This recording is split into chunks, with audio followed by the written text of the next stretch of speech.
कर्नाटक सरकार ने सरकारी ठेकों में मुस्लिमों को 4% आरक्षण देने का फैसला किया है।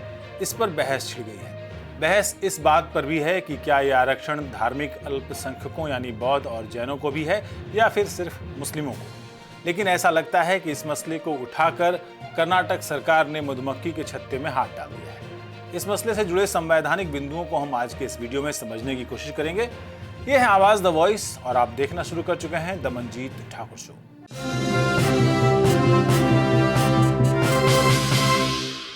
सुप्रीम कोर्ट के जज सूर्यकांत ने जब टिप्पणी की कि राज्य सरकारें प्रति व्यक्ति आय में बढ़ोतरी के दावे कर रही हैं, तो फिर 75% आबादी गरीबी रेखा के नीचे क्यों है। सच्चाई यही है कि संविधान कहता है कि सभी बराबर हैं, लेकिन वोट के लिए फ्रीवीज यानी रेवड़ियां बांटी जा रही हैं और साथ में एक और मलाईदार मुद्दा होता है आरक्षण का। कर्नाटक सरकार ने सरकारी ठेकों में मुस्लिमों को 4% आरक्षण देने का फैसला किया है। इस पर बहस छिड़ गई है और ऐसा लगता है कि इस मसले को उठाकर कर्नाटक की राज्य सरकार ने बर्र के छत्ते में हाथ डाल दिया है। इस मसले से जुड़े संवैधानिक बिंदुओं को हम आज के इस वीडियो में समझने की कोशिश करते हैं। पहला सवाल है कि कर्नाटक का कानून ठेकों में आरक्षण को लेकर क्या कहता है। कर्नाटक में माल और सेवाओं की सरकारी सप्लाई के टेंडर के लिए 1999 में कानून और अक्टूबर 2000 में नियम बने थे। सिद्धारमैया सरकार के पिछले कार्यकाल में 50 लाख तक के ठेकों में SC/ST आरक्षण लागू किया गया था। 2023 में ये राशि बढ़ाकर 2 करोड़ कर दी गई। आरक्षण में OBC भी शामिल कर लिए गए। अभी SC/ST को 24%, कैटेगरी 1 को 4% और कैटेगरी 2B को 15% आरक्षण मिल रहा है। यहां कर्नाटक की कैबिनेट ने कैटेगरी 2B के तहत अल्पसंख्यक समुदाय यानी मुस्लिम, ईसाई, सिख और बौद्ध के लिए 4% आरक्षण मंजूर किया है। कर्नाटक विधानसभा में पेश नए विधेयक के तहत कैटेगरी 2B के अंतर्गत मुस्लिम समुदाय को सरकारी ठेकों में आरक्षण मिलेगा। अब मैं बार बार ये मुस्लिम कह रहा हूं, इसके पीछे एक पेच है, उसके बारे में हम आगे बात करेंगे। यह आरक्षण 2 करोड़ तक के सिविल कामों और 1 करोड़ रुपए तक के वस्तु या सेवा के ठेकों में मिलेगा।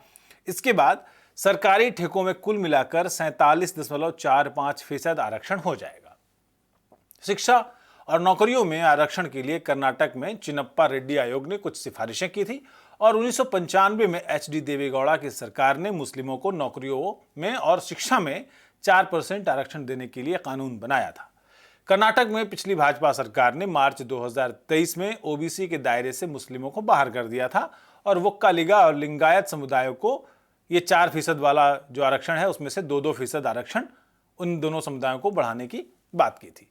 भाजपा सरकार के उस फैसले को चुनौती दी गई और ये मुकदमा 2 साल से सुप्रीम कोर्ट में चल रहा है। क्या मुस्लिमों को आरक्षण संविधान के मुताबिक है, ये एक बहुत बड़ा सवाल है। संविधान में धर्म के आधार पर आरक्षण की व्यवस्था नहीं है। इस पर सुप्रीम कोर्ट के कई फैसले हैं।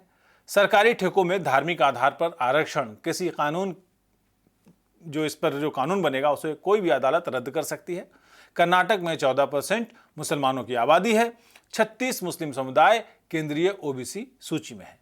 अब सवाल है कि क्या राज्य धार्मिक आधार पर आरक्षण दे सकता है। संविधान के अनुच्छेद 15 और 16 के तहत शिक्षा संस्थानों और सरकारी नौकरियों में आरक्षण का प्रावधान है। मुस्लिमों को OBC और EWS यानी आर्थिक आधार पर जो पिछड़े वर्ग है उनमें उन सूची में आरक्षण मिल सकता है, लेकिन धार्मिक आधार पर नहीं मिल सकता। केरल, बिहार और तमिलनाडु जैसे कई राज्यों में OBC कोटे से मुस्लिमों की पिछड़ी जातियों को आरक्षण मिलता रहा है। संविधान के अनुच्छेद 14 और 25 के तहत सरकारी निर्माण कार्यों में भागीदारी के लिए सभी को समान अवसर का हक है।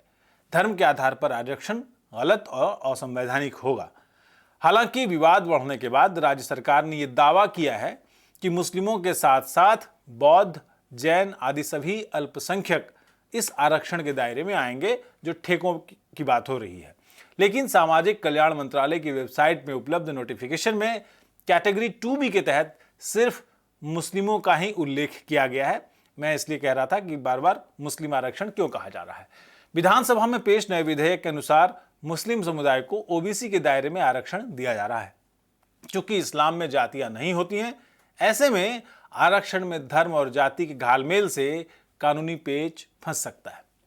अब अगला सवाल है कि इस फैसले को चुनौती देने का आधार क्या होगा। कानूनी मामलों के कई विशेषज्ञों का मानना है कि ठेकों में प्रतिस्पर्धा और पारदर्शिता जरूरी है। धर्म के आधार पर आरक्षण से भ्रष्टाचार और पक्षपात के नए रास्ते खुल सकते हैं। सुप्रीम कोर्ट के प्रसिद्ध वकील विराग गुप्ता ने एक अखबार के अपने कॉलम में लिखा है कि कोर्ट में चुनौती दी गई तो 2 बिंदुओं पर बहस होगी। पहला बिंदु ये होगा कि क्या सरकारी ठेकों में आरक्षण गलत है, क्या यह संविधान की समानता और व्यापार की स्वतंत्रता का उल्लंघन है। दूसरा बिंदु होगा कि क्या सरकारी ठेकों में आरक्षण दिया जा सकता है। अगर कोर्ट ठेकों में आरक्षण को गलत मानता है तो SC, ST और OBC के आरक्षण को भी खतरा होगा, वो भी खत्म कर दिए जाएंगे। अगर OBC के दायरे में मुस्लिमों का आरक्षण वैध ठहराया गया तो उसके अनुसार राज्य सरकार को कानून में बदलाव करने होंगे। बहरहाल आरक्षण और मुफ्त की रेवड़ी का यह खेल सियासी दांवपेच से ज्यादा कुछ नहीं लग रहा है, लेकिन इसने एक बहस छेड़ दी है और आगे आने वाले वक्त में इस पर और अधिक घमासान मचने की आशंका है। आज द मंजीत ठाकुर शो में इतना ही।